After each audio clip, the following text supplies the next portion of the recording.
Wala nang maraming paligoy-ligoy pa, diretso sa punto na. Maiksi lang ang komentaryo, pero diretso sa punto.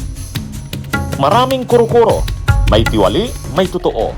Dito, sa puntong diretso tayo. Punto diretso. Ito, maraming nagtatanong sa akin, Attorney, ano bang ano bang stand mo doon sa yung nangyari daw sa Tabuso, yung Tabuso 19? Ha? Yung grabe mga kabunyog, nakakalungkot na namatay ang ating mga kababayan 19, grabe. Tayo naman mga kabunyog, yan na naman, aakusahan na naman tayo dito, leftist tayo. Aakusahan na naman tayo dito, komunista raw tayo. Yan ang masama sa atin. Yan ang masama. Pag pag nag-topic ka ng ganito, tulad nitong sa Tabuso 19, itong namatay na ito ng mga estudyante ng UP, estudyante ng UP, sasabihin na naman sa atin, Attorney Enzo, NPA ka. Eh kung komunista ako, bakit ko sinusuportahan si Trillanes? 'Di ba? Kung komunista ako, bakit si Trillanes sinusuportahan ko?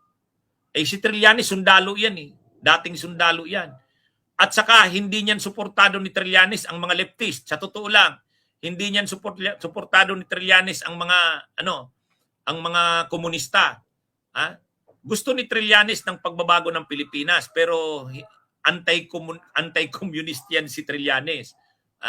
Alam naman natin ang pananaw ni Trillanes. And yet ako, nire-respeto ko siya. Guest ko nga siya mamayang gabi. Kung komunista ako, bakit ko ini-entertain ang mga ideya ni Trillanes? Bakit kami nag-uusap? 'Di ba? Dapat hindi ko siya kinakausap kung komunista ako. Diyan pa lang mali na kayo. Yung mga nag-aakusa sa akin diyan na NPA ako. Kung NPA ako, bakit ako makikipag-usap kay Trillanes? 'Di ba? Igigist ko nga siya mamaya eh. 'Di ba? Sa si Risa Hontiveros, ang asawa niyan, dating military officer. Risa Hontiveros Barakel. Dating graduate ng PMA ang asawa niyan. Namatay lang ng maaga. Kaya wag niyo nga akusahan si Risa na kampi sa CPP and PNDF. Hindi yan. Anyway, balik ako dito sa topic ko. Itong tungkol dito sa Tabuso 19. Maraming mga nagpo-post ang sabi, tingnan nyo kasi ang UP. Ang UP kasi breeding ground ng mga NPA. Breeding ground daw ng mga komunista ang UP. Dapat itigil na daw yan ng UP. Nagiging breeding ground daw ang UP ng mga aktivista. Hindi, ganun yung ngayon. Kalat na naman yung Ay dahil nga, ang isa doon sa mga namatay sa Tabuso 19 ay estudyante ng UP. Incumbent na counselor. Ibig sabihin, sa University Student Council nila, counselor. Official ng Student Council nila, yung si Alyssa Alano. 19 years old, bata pa, kabataan. Nasa prime ng kanyang kabataan. So, namatay doon sa Tabuso. Ang isa pa yung si Santuyo. Anong pangalan ba nun? Pasensya na, nakalimutan ko. UP Manila naman yun. UP Manila. So ngayon, ang sinasabi UP, yan kasi ang UP. Yan ang problema sa UP, breeding ground ng mga komunista eh. Dapat daw ayusin na ng UP ang sarili nila. Kasi breeding ground daw ng mga komunista. Mga NPA. Kaya katulad daw ng nangyari dito kay Alyssa Alano, itong nangyari dito kay Santuyo, mga UP students na namatay doon sa nangyari sa Tabuso 19. Alam niyo mga kabunyog, may isang abogado, si Attorney Edward Chico. Itong si Attorney Edward Chico, hindi ito kakamping. Hindi rin ito pro Marcos. May pagkakataon na rin ito sa pro Duterte. Ito.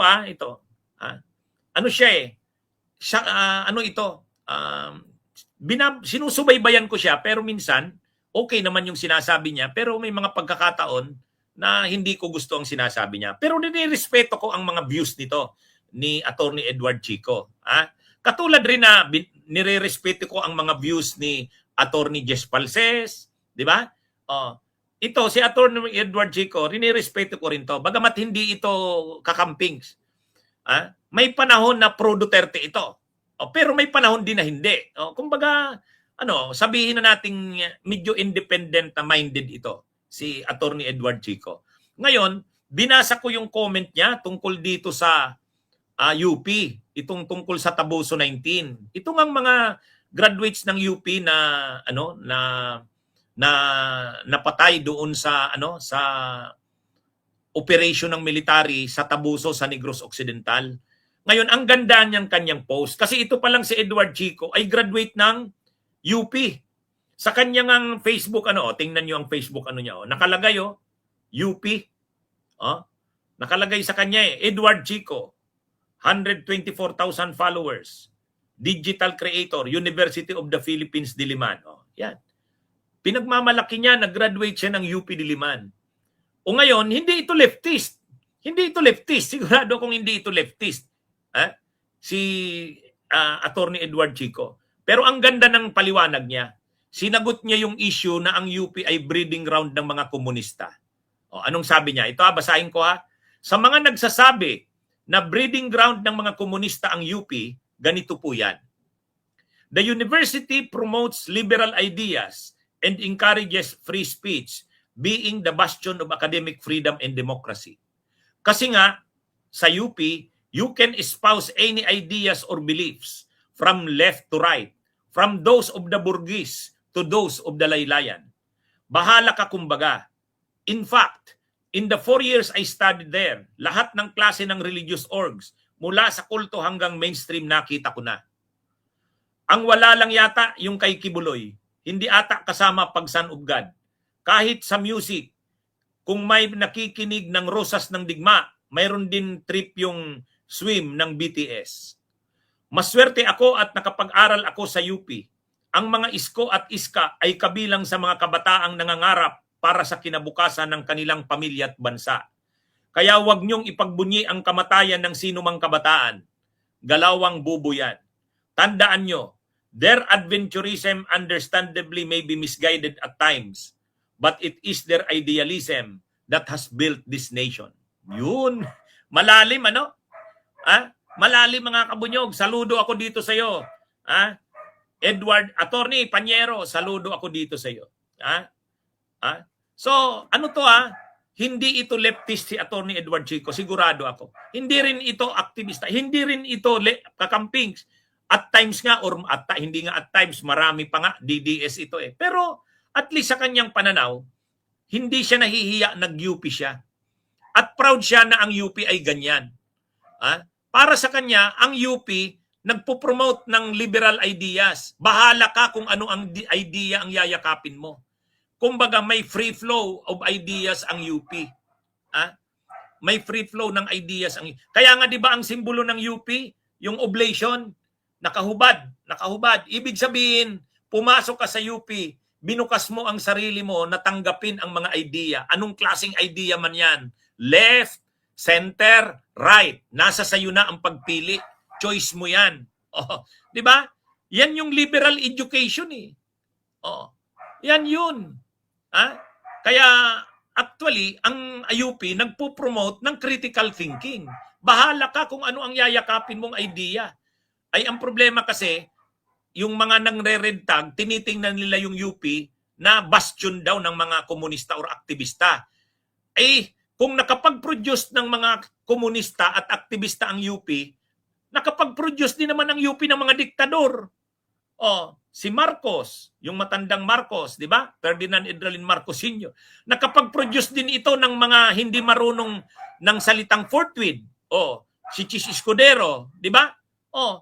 Kaya kung nakapag-produce ito ng mga komunista, ng mga leftist, marami rin dyan, mga rightist din. Marami rin centrist. Ibig sabihin, nasa gitna lang. Ganyan talaga ang UP. Ganyan yan. At proud sila na ganyan sila. Di ba? Kung ano yan, mga kabunyog, mga kababayan, marami din dyan mga may mga officials ng LCAC na nangre-red tag galing sa UP. May mga leftist din. Oh. Kaya ano yan mga kabunyog, mga kababayan? Ano ito?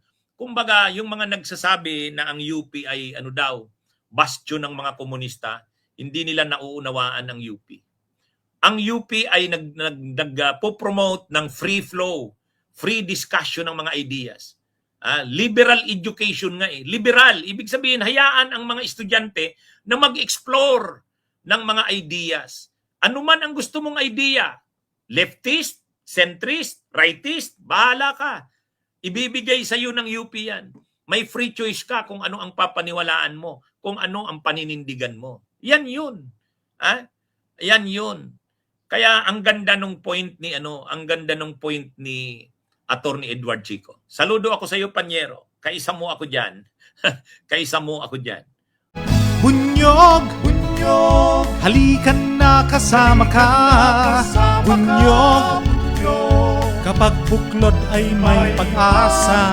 Luzon, Visayas, Mindanao, isa ang pananaw. Sa bagong Pilipinas ang bunyog isisigaw.